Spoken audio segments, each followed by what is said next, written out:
বিসমিল্লাহ রহমান রহিম। আসসালামু আলাইকুম। রাশিদা ডেলি ব্লগ থেকে সবাইকে স্বাগত। নতুন একটি ব্লগ ভিডিও নিয়ে আমি হাজির হয়েছি আপনাদের মাঝে। আশা করছি সবাই আমার এই আজকের ভিডিওটি দেখে যাবেন। তো আজকের ভিডিওতে কি রয়েছে আপনাদের আমি বলে দিতেছি। আজকের ভিডিওতে রয়েছে 50 টাকার চাল কুমড়া এনে আমি 3 আইটেমের মজাদার খাবার রান্না করলাম। আর ঘর গুছানো, ডাইনিং মোছা, চোপা মোছা, তো এই সব নিয়ে কিন্তু আপনাদের মাঝে আমি হাজির হয়েছি। তো সবাই দেখতে থাকেন।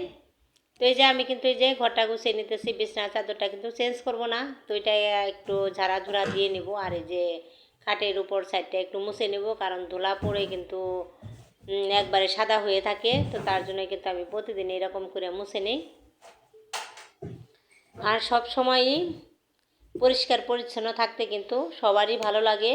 আর এই পরিষ্কার পরিচ্ছন্ন থাকতে কিন্তু আমারও অনেক ভালো লাগে। তো তার জন্য তো কষ্ট হলেও আমি সবসময় পরিষ্কার পরিচ্ছন্ন থাকি।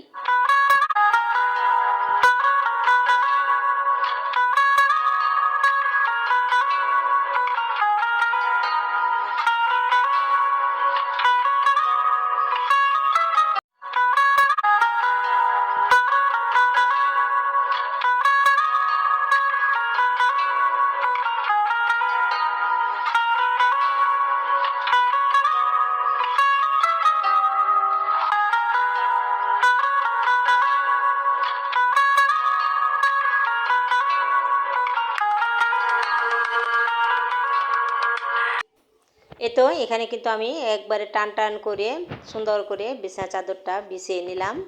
বিছানা চাদর তো বিছানো শেষ হলো। এখন আবার চলে যাব আমি বেসিংয়ের গ্লাস পরিষ্কার করতে।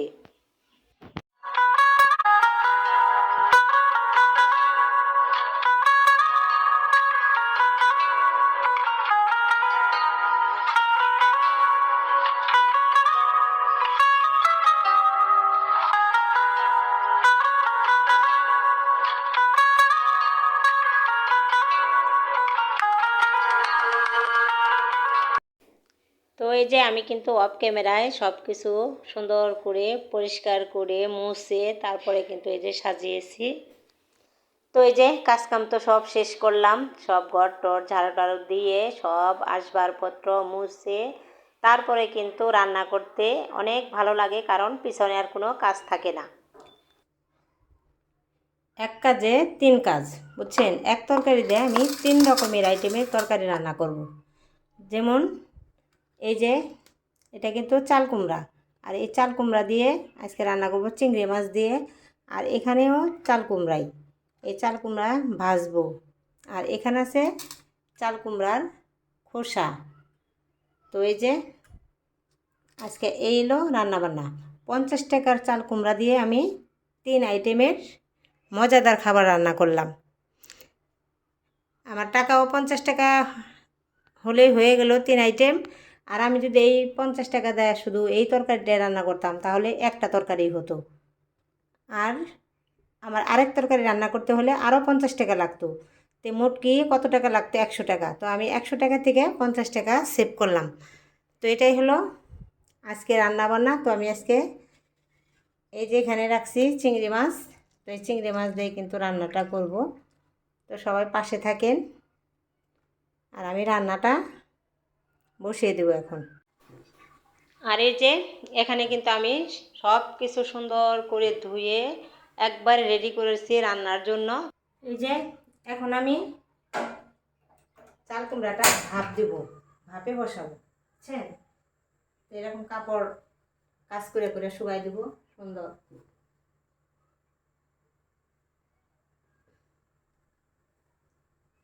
চাল কুমড়া দিয়ে যে কেটে রেখেছিলাম এগুলো এখন দিয়ে দেবো একটু হালকা ভাপের জন্য।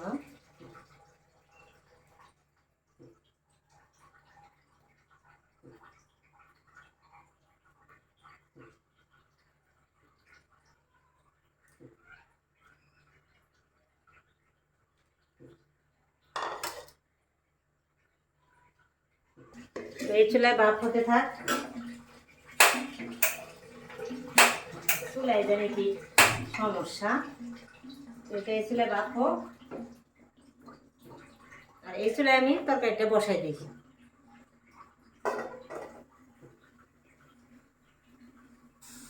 আজকে অনেকদিন পরে কিন্তু চাল কুমড়ার তরকারি দিয়ে চিংড়ি মাছ রান্না করব। তো এখানে যে মশলাটা কিন্তু কষানো শেষ।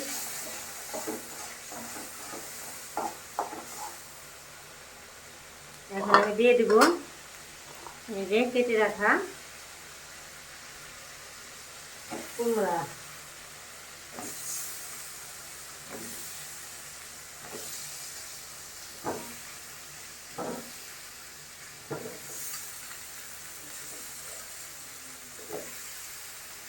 আর যেহেতু করছি এটা কিন্তু একবারে উনাই যাইব না।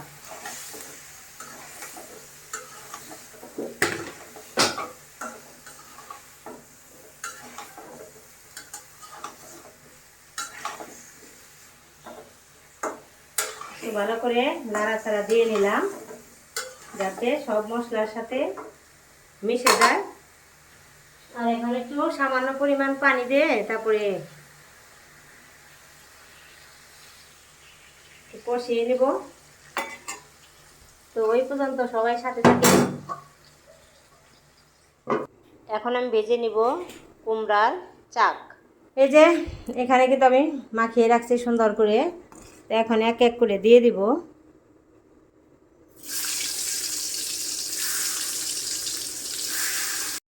আমার প্রিয় আপু ভাইয়েরা যারা আমার আজকের ভিডিও দেখতে দেখতে এই পর্যন্ত চলে এসেছেন, তাদের যদি আমার আজকের ভিডিও ভালো লেগে যায় তাহলে সবাই একটি লাইক দিয়ে ভিডিওটি কন্টিনিউ করবেন। আপনাদের ছোট একটি লাইক আমাকে আরও একটি ভিডিও তৈরি করার উৎসাহ যোগায় এবং আপনার মতো আরও 10 জন মানুষের কাছে আমার এই ভিডিওটি পৌঁছাতে সাহায্য করে। আমার নতুন নতুন আপু ভাইয়েরা যারা আমার আজকের ভিডিও দেখতেছেন তাদের কাছে যদি আমার আজকের ভিডিও ভালো লেগে যায় তাহলে প্লিজ আমার চ্যানেলটিকে সাবস্ক্রাইব করে আমার পরিবারের বন্ধু হয়ে থেকে যেতে পারেন। পাশে থাকা অল অপশন চালু করে রাখুন। আমি যখনই ভিডিও আপলোড করব নোটিফিকেশন পৌঁছে যাবে আপনার কাছে। আপনি আপনার সময় মতো আমার এই ভিডিওটি দেখে নিতে পারবেন। তো যারা আমাকে শুরু থেকে এইভাবে সাপোর্ট দিয়ে যাচ্ছেন তাদের প্রতি অনেক বেশি কৃতজ্ঞতা ও আদর ও ভালোবাসা। তো আজকের রান্নাবান্না এই যে দেখতে আছেন 50 টাকা দিয়ে। তো আমি কিভাবে আরও 50 টাকা সেভ করলাম আর 3 আইটেমের মজাদার খাবার রান্না করলাম। তো আশা করছি সবার কাছে ভালো লাগবে। তরকারি কিন্তু কষানো শেষ। তো এখন আমি ঝোলের জন্য পানি দিয়ে দিলাম। তো এই যে এই পরিমাণে থাকবে, কারণ যেহেতু কুমড়ার তরকারি একটু মাখা মাখা করেই রাখবো। আর এদিকে কিন্তু এই যে ভাজিটাও হয়ে গেছে। তো ভাজিও কিন্তু নামিয়ে নিব।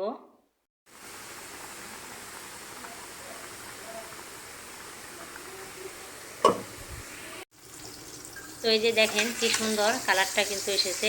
তো এখন আমি এই যে নামিয়ে নিতে আসি এক এক করে ভাজিগুলো। এখন আমি ভাজি করব ওই যে চাল কুমড়ার খোসা। তো এই যে দেখেন কাঁচামরিচ পেঁয়াজ কিন্তু সুন্দর করে ভাজা ভাজা করে এখন দিয়ে দিতে আসি কুমড়ার খোসা ভাজি। তো আমার প্রিয় আপু ভাইয়েরা আমার আজকের ভিডিও আপনাদের কাছে কেমন লাগলো সবাই কিন্তু লাইক কমেন্ট শেয়ার করে দিবেন যদি ভালো লেগে যায়। আর এই তো কথা বলতে বলতে কিন্তু রান্নাবান্না শেষ। তো এখানে দেখেন চাল কুমড়ার ভাজা, আর এখানে আছে কালকেকার মুরগির মাংস, আর এখানে আছে চাল কুমড়ার খোসা ভাজি।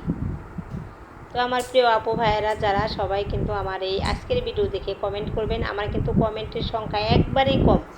তো সবাই লাইক করবেন, কমেন্ট করবেন। আর এই যে আমার রান্নাবান্না শেষ। তো সবাই ভালো থাকবেন, সুস্থ থাকবেন। আল্লাহ হাফেজ, আসসালামু আলাইকুম।